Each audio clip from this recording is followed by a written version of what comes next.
దయచేసి న్యూస్లోకి వెళ్లే ముందు ఈ వీడియోని లైక్ చేయండి, ఛానల్ని సబ్స్క్రైబ్ చేసుకోండి. ఈ రోజు తెలంగాణ వార్తాపత్రికలో వచ్చిన ప్రధాన వార్త పైన ప్రజాభిప్రాయ వేదిక 29 తారీఖు. రేవంత్ రెడ్డి నడిపే పత్రికలు వార్తలు రాయట్లే, కేసీఆర్ పైన విషయం చెమ్ముతున్నాయి. అంటే 94% మంది తెలంగాణ రాష్ట్రంలో దిశ, వెలుగు, ఈనాడు, ఆంధ్రజ్యోతి, శని తెలంగాణ, శనార్థి ఈ ముదరాష్ట్ర పత్రికలు మొత్తం కేసీఆర్ ని విషయం నిమ్మి తెలంగాణ నాశనం చేసే దుర్మార్గులు, విష సర్పాలుగా ఇలా రాతలు రాస్తా ఉన్నాయి. జర్నలిజంలో ఒక బ్రోకర్ పనిచేస్తా ఉన్నాని 94% మంది ప్రజల యొక్క అభిప్రాయాన్ని వాళ్ళు చెప్పారు. Super super duper hit. ఇలా ఇంకా రమేష్ గారు మాటల ముఖ్యమంత్రి కానీ చేతల ముఖ్యమంత్రి కాదు, బరాబరే కాదు. మా అన్న బాధాతో ఎత్తున మా అన్న పనులు చేయడు, మాటలే మాట్లాడతాడు. మా లెక్క గట్టిన ఉండదు మా ఇందిరమ్మ రాజ్యం.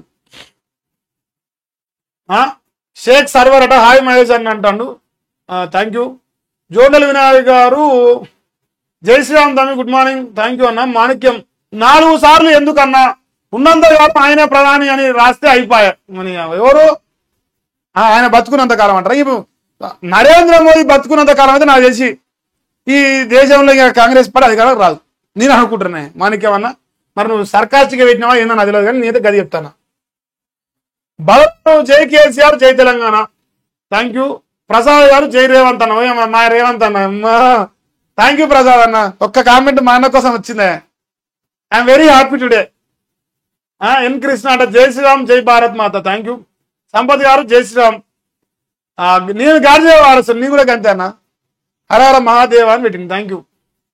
సంపత్ గారు సీఎం రేవంత్ మాజీ సీఎం కేసీఆర్ గారి పాలన ఫెయిల్ అని జనాలు నమ్మించడానికి పనిచేస్తున్నాడు.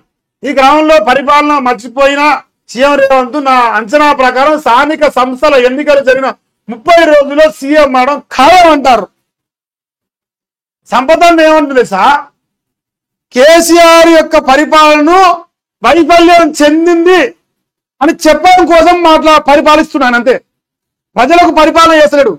కేసీఆర్ చేసిన గత 10 సంవత్సరాల పరిపాలన బాగలేదు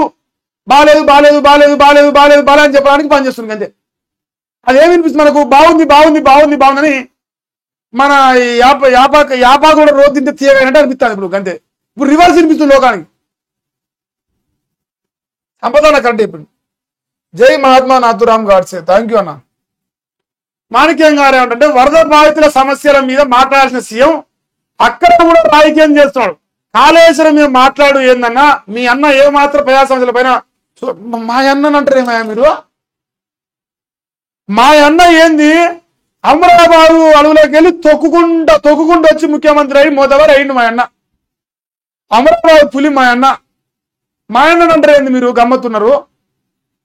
బరాబరే కంటే కదా మా లెక్క. మీ ఎందుకు ప్రజల గురించి పట్టించుకుంటాం, పదవుల గురించి పట్టించుకుంటాం గడగురి ఏమనంటే 20 నెలలు కాదు ఇంకా 100 సంవత్సరాలైనా కాళేశ్వరం ప్రాజెక్టు చెక్కు చెదరని ప్రాజెక్టు, ఇంకా 100 సంవత్సరాలైన కాళేశ్వరం ప్రాజెక్టు గురించి కాంగ్రెస్ ప్రభుత్వానికి కాంగ్రెస్ నాడు దాని విలువ తెలియదు.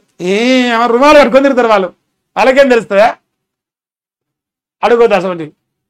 కాళేశ్వరం ప్రాజెక్టు కూలిపోవడం దేవుడెరుగు,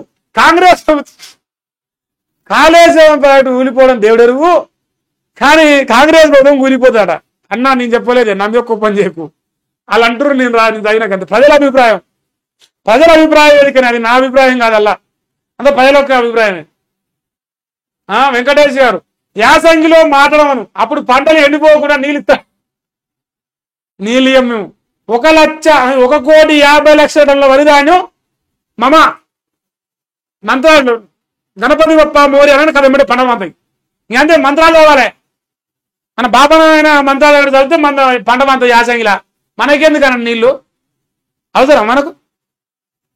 అటుండదు మా లెక్క. ప్రజలకు స్థానిక సంస్థల ఎన్నికలు, మున్సిపల్ ఎన్నికలు, అట్లే ఉప ఎన్నికలే అస్త్రం. కాంగ్రెస్ సన్నాసులకి అట్లే రేవంత్ రెడ్డికి కర్ర కాల్చి ఇంత పొడుగు పెట్టి వాత 6 ఫీట్లలోనికి 6 ఫీట్ల వాత పెట్టి 3 ఫీట్లలోనికి 3 ఫీట్ల వాత పెట్టి అట్లనే సిగ్గి తెప్పిరి. ఇక లేకపోతే మరి మిమ్మల్ని వదిలిపెట్టరాలి ఇంకా. అది కథ.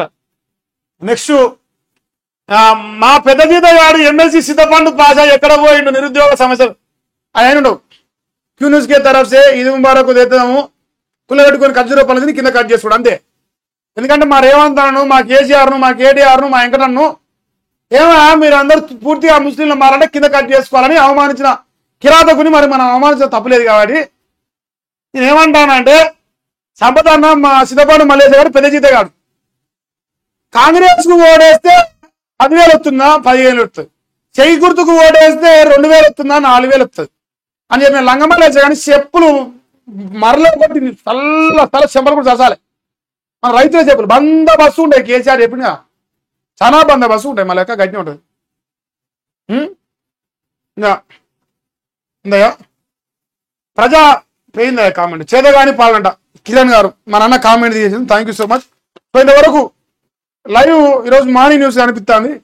సాయంత్రం యథావిధిగా 7:30 ఒక సెకండ్ కూడా లేట్ కాకుండా లైవ్ వస్తుంది. ఈ రోజు నుంచి లైవ్ లేట్ అవడం జరగదు. సో ఇటు పత్తులో ఎగ్జాక్ట్ చెప్పిన టైంకి మార్నింగ్ 8 గంటలకు, సాయంత్రం 7:30 వస్తుంది. సో డిస్టర్బెన్స్ లేకుండా లైవ్ టైం కాకుండా చూసుకుంటాం. దయచేసి లైవ్ లో ఉన్న ఒకటే ఒక రిక్వెస్ట్, భారతదేశం నిలబెట్టాలన్నా పడగొట్టాలన్నా మీ చేతుల్లోనే ఉంది. ఎంతో మంది రిపోర్ట్స్ కొడతారు, నా గొంతును ఆపనే ప్రయత్నం చేస్తారు. మరి ప్రజా గొంతు అనుకునే వాళ్ళు సపోర్ట్ చేయండి. వీడియోని లైక్ చేస్తూ ఛానల్ని సబ్స్క్రైబ్ చేసుకోండి. ప్రతి వీడియోని చూసే ప్రయత్నం చేయండి. ప్రతిరోజు వీడియోలు పెడతాను, మీరు ఓన్లీ లైవ్ మాత్రమే చూస్తారు.